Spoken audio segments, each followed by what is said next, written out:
Sophisticated enough to deal with complex issues? No, I believe it's too unethical, and that's where I believe it's going to swallow up itself. And I believe we're going to look around and have mass chaos in this country. Chaos? You're talking about violence? I'm talking about violence, yes, because white folks are not going to tolerate being out of work. White folks not going to tolerate being told they cannot own a house. White folks not going to tolerate being told they can't go to Florida and get them some sun. And that's just what's fixing to happen. They ain't never had to worry about me, because when I tore up something, I tore up my neighborhood. White folks will blow up the bridge. They will blow up the bank. And I'm saying, if we don't look and see where this country is headed, because you have white folks in this country that's never been without a job, that's never been without a good job. When I got a good job, I was surprised. I never expected it. When I found out I was going to college, I was surprised. I was the hero in my neighborhood. It's expected for white folks to go to college, and all it wants, this lifestyle. There's only two people that can survive this country. The Indians will be able to survive it because they ain't never had gas up on it. They ain't never had a thermostat to turn down. And black folks might be able to survive it, provided we can get out all that silliness and stop trying to emulate something that we're not. You keep talking as if something dire is going to happen. Chaos if the economy falls, a revolution if the political apparatus collapses. And yet, I don't see much evidence of that. I see instead resignation, disillusionment, a retreat into self-centeredness, the me decade. I don't see any sense of the flames that might flicker into real change. I wouldn't see it neither if I wasn't watching the economy. And I'm not saying that we were cleaner back in that last depression or pure, but conditions forced me to live next to you as my brother, so I knew what dinner was. I don't know who lived next to me now. I don't know who's upstairs. I don't know who's downstairs. I know one thing, every other person got a gun. And when you live in a nation that would squawk more about registering their rifle than registering their children, then we're in trouble. We are completely in trouble. And I think a 91-year-old white woman said it better than anyone's ever said it. And that was this past summer. This white woman in Houston, Texas got arrested for shoplifting. And her picture went around the world.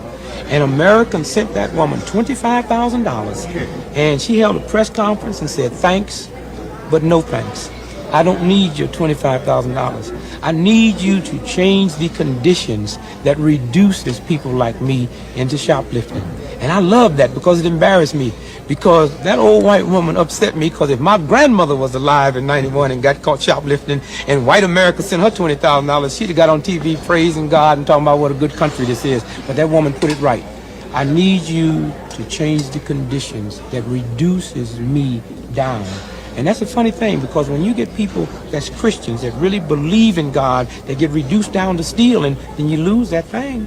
And if America is not watching, we in trouble.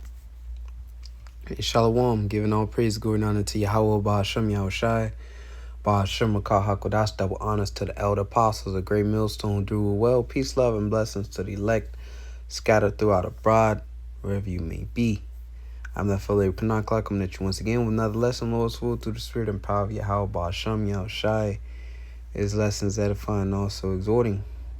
And as you can see, interviewed by Dick Gregory, and he said a lot, man, which the apostles have been speaking, and it's the holy prophets have written it in the scriptures, all right, thousands of years ago. But here it is now, all right. These things are coming to pass, and America is in trouble. And again, it has already been prophesied by the men of the Lord, okay, speaking of these things to come. So he said a lot. This video will be super long. We actually hit everything, but let's hit a few points and we get some scriptures. And get them some sun, and that's just. Watch this clip.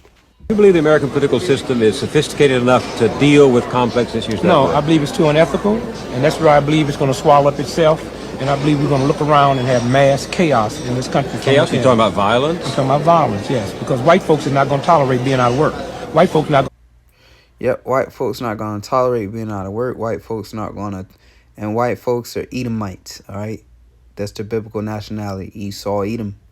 It says being told they cannot own a house. Tolerate being told they cannot own a house. White folks not going to tolerate being told they can't go to Florida and get them some sun. All right, restricting travel. Only the rich should be able to travel. You see the gas prices. They playing with it right now, but gas price is going to reach all-time high. And this is going to affect Esau, Edom the most. All right, because as his liberties and constitutional rights and all those good things that the so-called founding fathers established in the NWO, all right, the Constitution of the United States of America will not exist. All right. It's already been basically suspended, all right, due to executive orders, which is why, you know, certain things have taken place over the last decade or the last 5 to 6 years that was so-called unconstitutional. All right, when you went into the lockdowns and, you know, Trump now, one of the latest, greatest examples, the ICE, you know, private military, you know, all these unconstitutional things.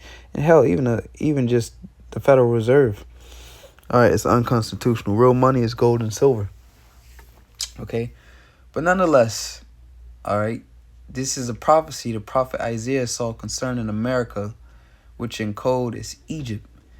Because ancient Egypt had already fell, all right, by the time Isaiah wrote this prophecy. And, you know, here it is taking place now. Okay? Isaiah 19:1 says, "The burden of Egypt, behold, the Lord rideth upon a swift cloud, and shall come into Egypt, and idols of Egypt shall be moved at his presence." And that's, you know, the spirit, the false gods. All right? And that's what made Egypt great, so to say. You know, all idolatry, the sacrifices and worship, they were given unto those demons.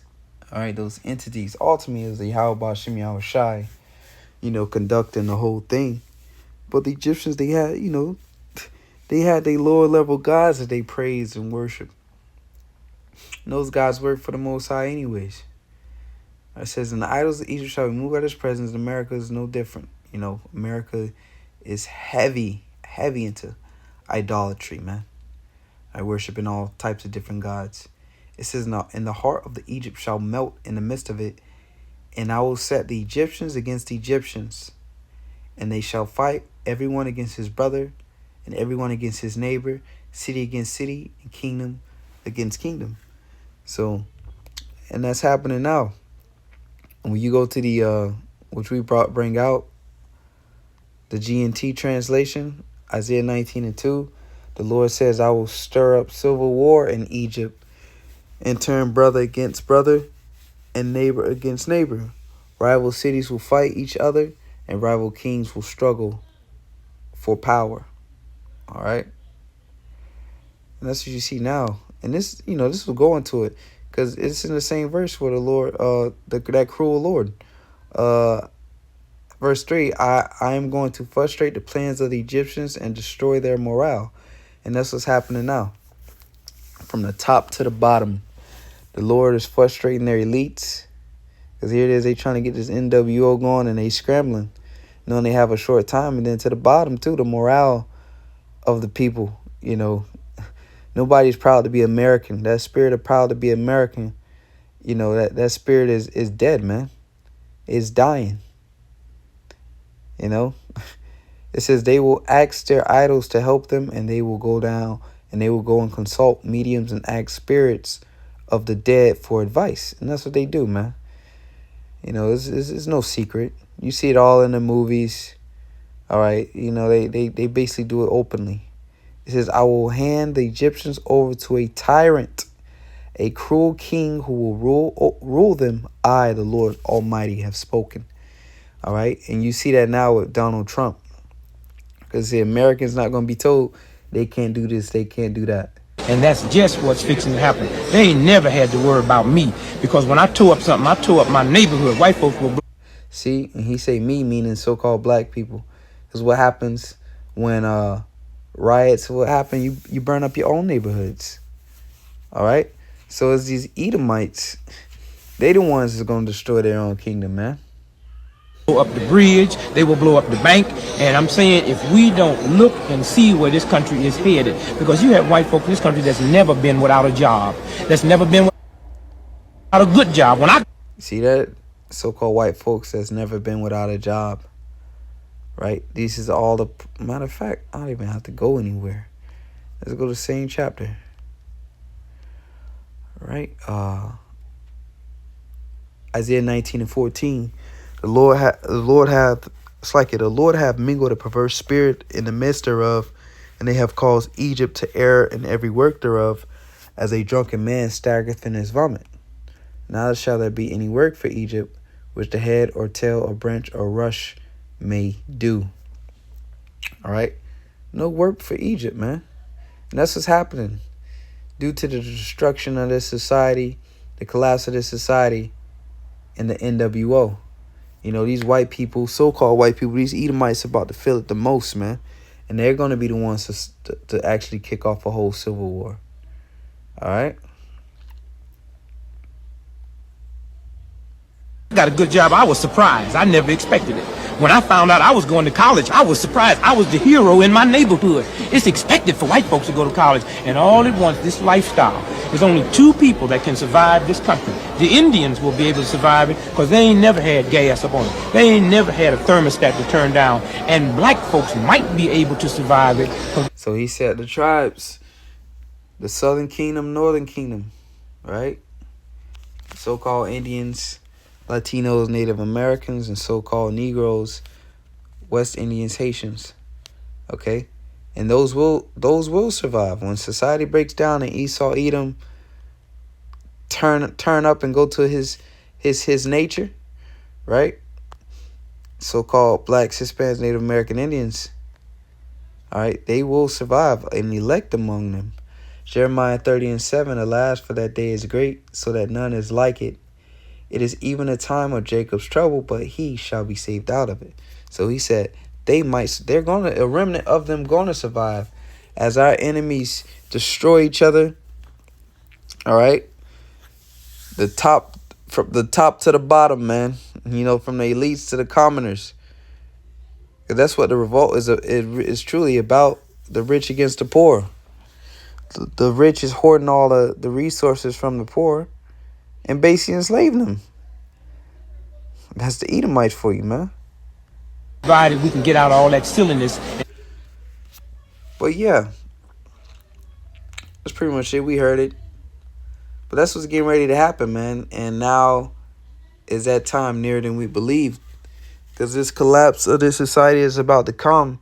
Not only is it going to be the worst, but this is going to be a transition from an old system to a new one. So chaos has to happen. All right, that's how changes and things are made. You know, a lot of moving around, a lot of shaking. So I'll leave it there, Lord. This was edified, giving all praises to Yahweh, Bahashem Yahushai, Bahashem Makah HaKodash, double on Apostle, Great Millstone, peace, love, and blessings to the elect. Till next time, say shalom.